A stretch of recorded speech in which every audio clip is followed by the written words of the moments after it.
For thousands of years, the stars were forever out of reach, imprisoned by a universal speed limit, the speed of light.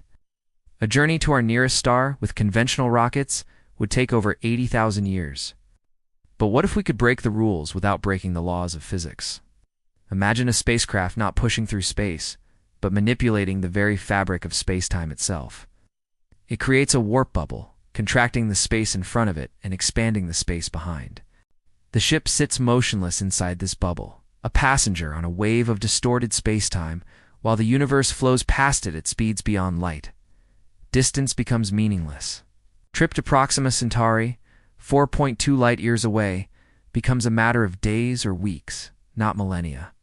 This is the promise of the warp drive. Not faster travel, but smarter travel. The end of distance itself, and the beginning of humanity's interstellar future. The dream of warp travel demands a foundation of unimaginable scale. The journey doesn't begin with a launch, but with a colossal construction project in the void. Orbiting Earth, or on the stable plains of the Moon, we would build the first interstellar port cities in space, dedicated to a single purpose. These are not simple launch pads. They're massive shipyards, buzzing with robotic arms and construction drones, assembling vessels too vast and complex to ever land on a planet. Their skeletons take shape in the silence of microgravity. Their hulls plated with advanced metamaterials designed to contain the immense stresses of a warp field. At the heart of each port lies its power source, a network of generators capable of harnessing energy on a planetary scale. We're talking about contained antimatter reactions, or compact fusion cores, technologies that must be mastered to create and sustain the warp bubble. This is the plug for the entire enterprise, and the ships themselves. They are marvels of engineering. Their disc or spherical shapes are meticulously designed to maintain the integrity of the warp bubble. Inside, they are fortresses of safety, featuring powerful artificial gravity to protect crew health during long voyages, and sophisticated radiation shielding to defend against the lethal cosmic rays and the exotic energies of the warp field itself. This is how we build our gateway to the stars. The first jump is the leap of a lifetime. The warp drive engages not with a roar, but with a profound silence as the stars outside the viewport begin to distort. Ahead, the cosmos compresses into a tunnel of blue-shifted light, while behind, the stars redshift and stretch into vanishing lines. Inside the warp bubble, all is calm. Time flows normally, the crew experiencing artificial gravity in a serene, almost unnerving peace. But this journey is deceptively perilous.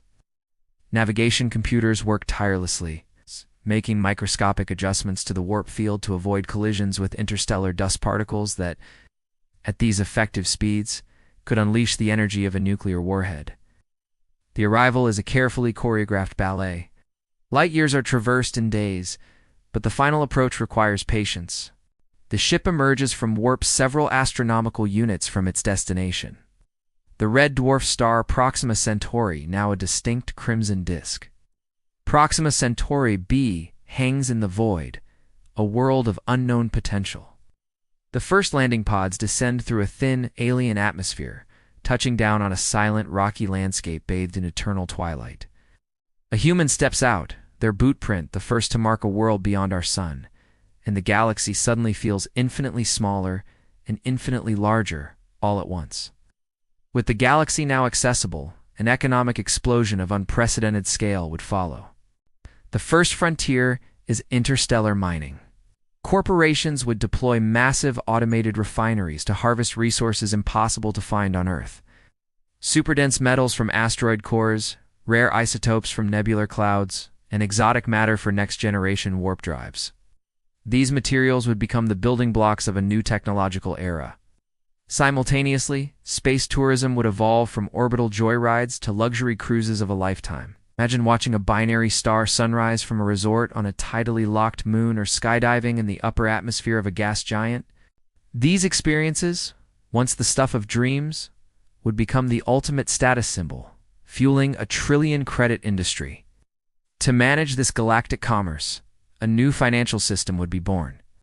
Traditional banking would be obsolete across light years. In its place, quantum-entangled digital currencies would enable instant, unforgettable transactions, synchronized across the vastness of space. The flow of goods, from mined osmium to genetically engineered alien flora, would be tracked by a logistics network more complex than all of today's global shipping combined. This wouldn't just be a new market, it would be the foundation of an entirely new human civilization, built on starlight and commerce. Establishing a foothold on a new world is humanity's greatest challenge. The first colonies on planets like Proxima Centauri b would not be open-air cities but sealed arcs. Protected from harsh radiation by vast magnetic shields and buried deep within lava tubes, these initial habitats would be testaments to survival. Above them, colossal orbital mirrors would begin the centuries-long process of terraforming, adjusting the climate molecule by molecule. As we expand, our architecture will diversify. We will construct majestic orbital rings around gas giants and design floating cities in thick atmospheres. Each environment demands a unique solution, forging colonies with radically different appearances and infrastructures. But the greatest change will be to ourselves.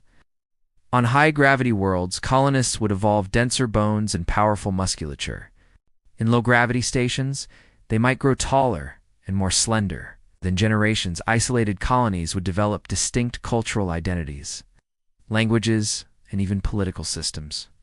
They would become self-sufficient worlds, trading with Earth, but no longer dependent on it. We will cease to be a species of one world, transforming into a diverse interstellar civilization whose varied faces are shaped by the unique stars they call home. As our colonies spread, we will inevitably discover we are not alone. Our first encounters may be observational, finding pre-industrial species and facing the profound ethical dilemma of the Prime Directive, to interfere or simply watch from hidden orbital posts. The true test comes when we meet a peer civilization, one discovering warp drive alongside us. These first diplomatic exchanges would be a delicate dance of shared technology and cultural fear, a potential for alliance or interstellar war. The stakes are incomprehensible. And then we might encounter the ancients. Beings so advanced their technology seems like magic. They could be post-biological entities living as energy or data, their motives inscrutable. They might become mentors, guiding our turbulent species to maturity, or regard us as inconsequential ants. From these tense first contacts, a new entity would be born. A galactic community. A form like a United Nations of the Milky Way would emerge, a chaotic symphony of different biologies, philosophies, and technologies all vying for understanding and resources. Humanity would have to shed its ego, accepting we are just one voice in a cosmic choir, and learn the art of interstellar peace. The true impact of the warp drive isn't just in the stars we reach, but in the technologies it forces us to invent. The colossal energy required mastering antimatter containment and microfusion would solve Earth's energy crisis overnight. Portable reactors could power entire cities, rendering fossil fuels obsolete and ushering in a post-scarcity era of clean, limitless energy. The materials science alone would redefine our world. To withstand the gravitational tides of a warp field, we would engineer metamaterials with perfect integrity. This leads to self-healing alloys for indestructible infrastructure and translucent polymers strong enough to build skyscrapers in the clouds. Most profound are the medical revolutions. Our understanding of space-time manipulation could allow for localized time dilation fields in operating rooms, giving surgeons hours to work where only seconds pass for the patient. We could develop cellular stabilizers that dramatically slow the aging process. Nanites programmed to repair tissue at the molecular level. The very science that bends the cosmos would also give us unprecedented control over the human body, extending our health and lifespan to match our new interstellar horizons. The warp drive doesn't just change where we live, it changes how we live. But every profound technology has a shadow. The power to warp space-time would inevitably be weaponized, creating a new era of warfare where traditional defenses are meaningless. Imagine warp torpedoes not traveling to their target, but simply appearing inside a ship's hull before detonating. An entire fleet could be vaporized in an instant with no warning. Warships themselves would become unstoppable phantoms. They could bypass planetary shields and minefields by warping directly into a star system's core, launching devastating surprise attacks before an enemy even knows they are there.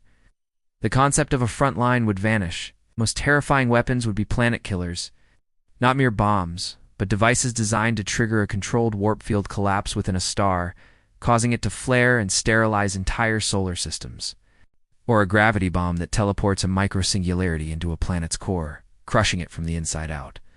Defense would shift from armor to detection, desperately trying to identify the ripple of an incoming warp signature.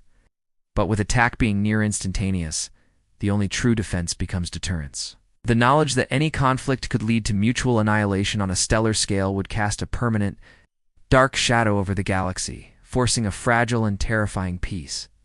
Ultimately, the warp drive's most profound revolution isn't spatial, but temporal.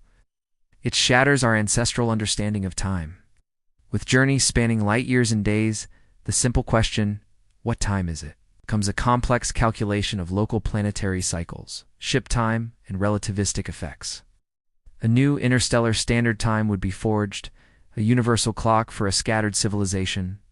Families would be stretched across light years, their personal timelines falling out of sync. You could return from a month-long trip to find your homeworld has aged a year. Siblings living on different colonies could experience age differences that fluctuate with each visit. We would be forced to evolve beyond our planetary mindset, to see time not as a single river, but as a vast, branching delta.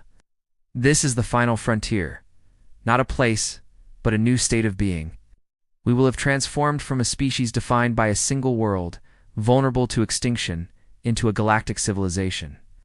Our destiny would no longer be tied to one star, but woven into the fabric of the cosmos itself, ensuring that humanity, in all its diverse and adapted forms, will endure for eons to come.